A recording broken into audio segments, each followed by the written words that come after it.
आपका नाम? मेरा नाम कैश छेत्री है। कुछ बताइए कैश अपने बारे में। मैं बेसिकली वेस्ट बंगाल दार्जिलिंग से बिलोंग करती हूँ और मैं एक इंटरनेशनल एनजीओ में काम कर रही हूँ एडवांस एचआईवी के ऊपर। और मैं अपना बीएसडब्ल्यू कंप्लीट करने वाली हूँ। हुँ।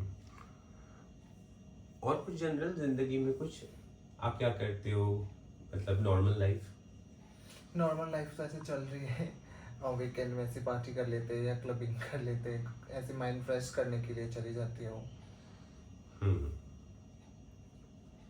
तो हमने ये सीरीज़ ऑफ वीडियो इसलिए किया कि ट्रांस कम्युनिटी के बारे में लोग बहुत ही जो देखते हैं सोशल मीडिया में वो एक बहुत अलग तरह का कंटेंट है।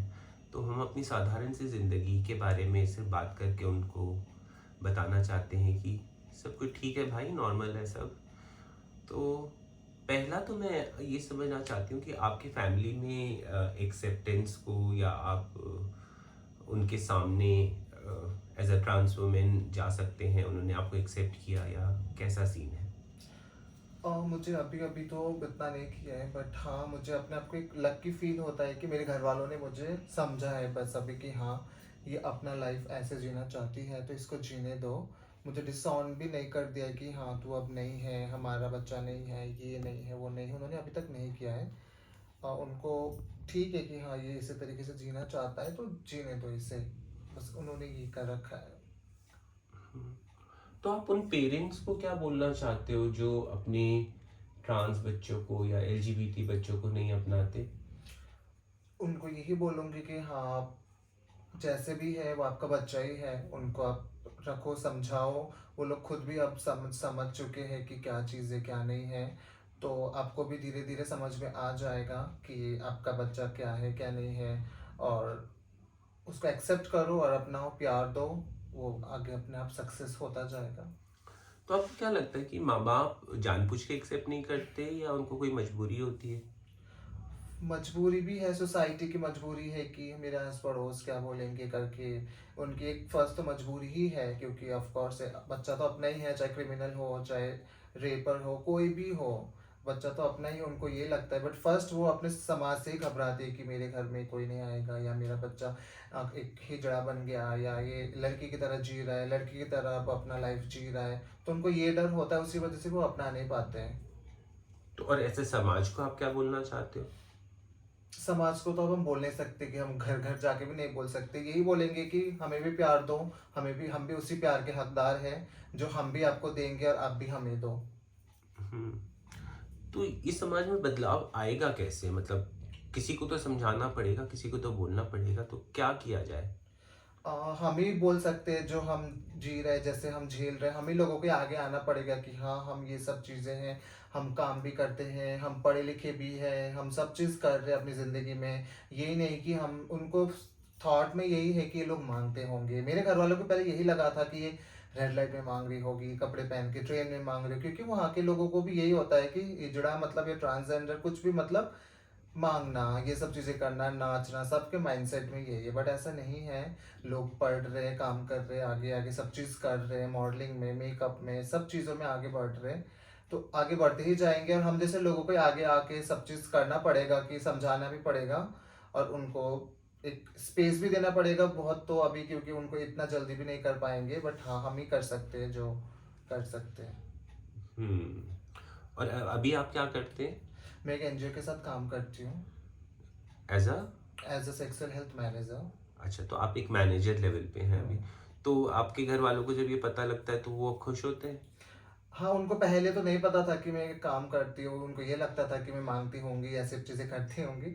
बट धीरे-धीरे उनको पता लग गया, मैंने भी समझाया, मैंने ही बोला। मेरी दादी तक भी समझती है कि हाँ, ये ऐसा नहीं करती है, ये काम करती है वहाँ पे, ये मॉडलिंग करती है या कुछ चीज़ें करती है, इसको ये है, ये कोई माँगने-वाँगने वाली नहीं है। उनको मैंने ही समझाया, धीरे-धीरे उनको खुद भी पता लग गया है कि मैं क्या कर रही हूँ, क्या नहीं कर रही हूँ। आप जिंदगी से क्या चाहते हो? मैं तो ज़िंदगी से यही चाहती हूँ कि जैसे एक लड़की जीती है अपनी लाइफ, सब चीज़ फ्री होके, या उनको भी रिस्पेक्ट मिलती है, प्यार मिलती है, सब चीज़ मिलती है, मुझे भी वही मिलना चाहिए। बराबर का हक। डेफिनेटली इक्वालिटी तो चाहिए ही, चाहे वो कोई भी हो, गे हो, ट्रांस हो, हिजड़ा हो, कोई भी हो, लड़की हो लड़का हो, इक्वालिटी तो होनी ही चाहिए, और मैं तो यही चाहती हूँ। अभी आप सिंगल हो या with partner? Single single he best है। पार्टनर तो कोई एक्सेप्ट नहीं करता, सभी वही है कि हाँ जब तक सेक्स, जब तक कुछ चीज़ें हैं उनको देते रहो टाइमली, तो हाँ वो एक्सेप्ट करने की प्रिटेंड करते हैं आगे, बट रियल में नहीं होता है वो सब चीज़ें। कोई दिल से प्यार करने वाला अपने घर वालों के अलावा कोई नहीं है, और पार्टनर्स तो बिल्कुल ही नहीं है। हम्म। तो भविष्य में कोई पार्टनर या हस्बैंड कुछ सोचा है आपने? हाँ वो तो हर लड़की की चाहते है कि मैं एक हस्बैंड हो या पति हो, मैं एक फैमिली में रहूँ, फैमिली बसाऊँ, सब चीज़। सो ऑफ कोर्स मैं ट्रांसजेंडर हूँ, बट मेरे दिल तो एक वुमन वाला है, मैं तो अंदर से एक लड़की हूँ, एक औरत ही हूँ, मेरा दिल तो वही है। तो मैं भी वही चाहूँगी कि हाँ मैं भी घर बसाऊँ, सब चीज़ करूँ, हस्बैंड हो, पति हो, मैं तो यही चाहूँगी। हम्म। आपका कोई फेवरेट फिल्म है?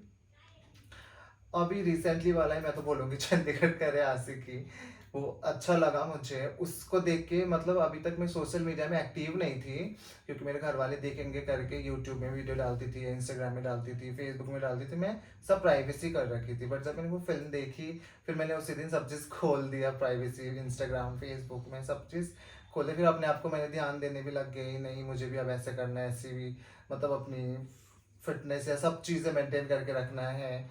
उसी फिल्म को देख के मुझे थोड़ा सा करा अपने आप को, हम्म। तो मुझे अच्छी लगती है। आपका कोई फेवरेट सॉन्ग?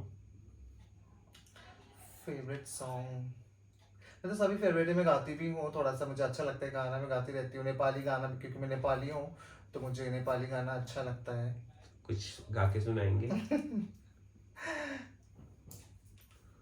एक तो ये जो सीरियल वाला गाना है, जग बे गाना हो वाला, कि पीर पर आई समझे, जो शक्ति सीरियल में आता है, वो गाना अच्छा लगता है मुझे, तो क्योंकि रिलेट करते हैं उस वर्डिंग से या सब चीज़ें से, मैं खुद रिलेट भी करती हूँ अपने आप को, तो मुझे वो अच्छा लगता है गाना। तो गाना तो आपने गा के सुनाया नहीं। अभी उसमें नहीं हूँ। डेफिनेटली गा के सुनाऊंगी मैं नेक्स्ट उसमें। हम्म। ठीक है, आपने हमें गाना गा के नहीं सुनाया। तो आप भविष्य में अपने आप को कहाँ देखना चाहोगे, क्या करना चाहते हैं? और मतलब मैं शुरू से ही रियलिटी शोज देखती रहती थी, मुझे रियलिटी में बहुत वो था कि हाँ मैं भी ऐसे करूँगी, टीवी देखती थी तो मुझे लगता था मैं ही हूँ वहाँ पे, मैंने वहाँ से बहुत सारी चीज़ें सीखी है बचपन से ही, कैसे बोलना, कैसे रहना, कैसे करना, अपने लाइफस्टाइल कैसे मेंटेन करके रखना, तो मैंने शुरू से ही वही देख के मैंने सीखा है।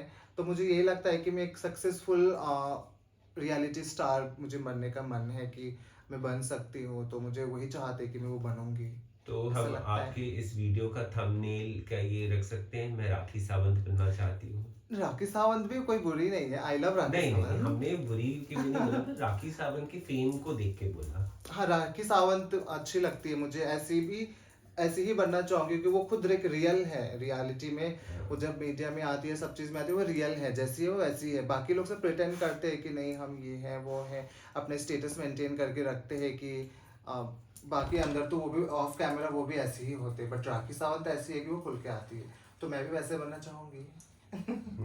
मैं राखी सावंत बनना चाहती हूँ। ठीक है। अब आपके सामने तीन चीज़ें पड़ी हैं।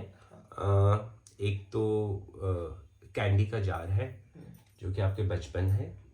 दूसरा एक आईना है जो आपका प्रेजेंट है। और एक वॉकिंग स्टिक है, छड़ी, जो आपका कल है। बुढ़ापा तो नहीं बोलूँगी, पिछले कुछ वीडियो में बुढ़ापा बोलती आई हूँ, फिर मेरे को बड़ा बुरा लगा, पर आपका कल है। तो इन तीनों में से एक चीज़ अगर आप प्रायोरिटी में पिक करना चाहो तो क्या होगा? मेरा पास्ट को तो मैं भूल चुकी हूँ, क्योंकि मुझे उस फेज में नहीं जाना जिस फेज से मैं गुजर के आई हूँ, और प्रेजेंट भी अब सही चल रहा है, अभी ठीक हूँ, सब चीज़ ठीक है, हेल्थ भी सही है, सब चीज़ सही है, तो चल रहा है, वो भी मैं अभी नहीं पिक करूँगी। बट मैं अपने फ्यूचर को सिक्योर करना चाहूँगी, और फ्यूचर के लिए मैं सोचूंगी कि हाँ, क्योंकि अब मेरे लिए तो कोई नहीं है ना, मेरा आगे पीछे कोई है क्योंकि मुझे देखेगा, मेरा बच्चा हो या मैं बीमार पड़ूंगी तो कोई मुझे गर्म पानी ला के देगा, ऐसा मेरे साथ कोई है नहीं। तो मुझे अपना फ्यूचर सिक्योर करके चलना है अभी से ही, तो मैं अपना फ्यूचर ही सुनूंगी, ये जो लाठी है यही चुनूंगी मैं तो फ्यूचर कैसे सिक्योर करना चाहते हो, मतलब एक अच्छा पार्टनर हस्बैंड ढूंढ के या अपने लिए घर खरीद के अच्छा बैंक बैलेंस रख के, क्या क्या सोचा है, क्या करने वाले हो? मेन तो घर ही बोलूंगी मैं, क्योंकि हमें घर होना बहुत इंपॉर्टेंट है। एक तो मैं बाहर से आके यहाँ पे रह रही हूँ, रेंट पे रहते हैं हम लोग। घर तो बहुत ही इंपॉर्टेंट है, और घर जब हो जाता है तो हम एक नॉर्मल 25-30 हज़ार रुपये कमा के भी घर का खाना पीना ये सब अपनी लाइफस्टाइल तो जी ही सकते हैं, कर ही सकते हैं। क्योंकि सब मेन हमें यही मारता है कि रेंट ये सब चीज़ें, फिर घर खाली करना हो तो उसमें भी दिक्कत, हमें घर ढूंढने में, बहुत सारी चीज़ों में। तो ट्रांस वुमेन को क्या हाउसिंग की दिक्कत है इन जनरल? बहुत सारी, बहुत ही दिक्कत है। मैंने तो बहुत ही फेस करी है जब मैं घर ले रही थी। प्लस ट्रांस वुमन, प्लस मैं बाहर से थी, मेरा आधार कार्ड भी बाहर का, और नेपाली बोल के वो लोग गलत नज़र से लेके जाते थे कि ये लोग सेक्स वर्क करेंगे, घर में लड़के आएंगे, इनके पार्टी होगी, छोटे कपड़े पहन के घूमेंगे। ये सब चीज़ें उनके माइंड में होता था, जो घर दिलाने वाले भी और ऑनर्स भी। तो जो प्रॉपर्टी डीलर होते थे, जाते थे वो लोग, लेके जाते थे पकड़ के, किसी और के पास छोड़ देते थे। वो बोलता था ऑनर मना कर रहा है, फिर घर लेने के बाद या कुछ करने के बाद। तो ऐसे बहुत सारी प्रॉब्लम्स फेस करनी पड़ती है घर को लेके। तो घर होना बहुत इम्पोर्टेंट है हमारे लिए। तो आप कह रहे हो एक ट्रांस वुमेन के लिए एक घर होना उनके जीवन की सिक्योरिटी है। है। चलो कैश, आपने हमसे दिल खोल के बात करी, इसका आपको बहुत बहुत शुक्रिया। और हम आपके भविष्य के लिए आपको बहुत सारी शुभकामनाएं देते हैं। Best of luck. Thank you.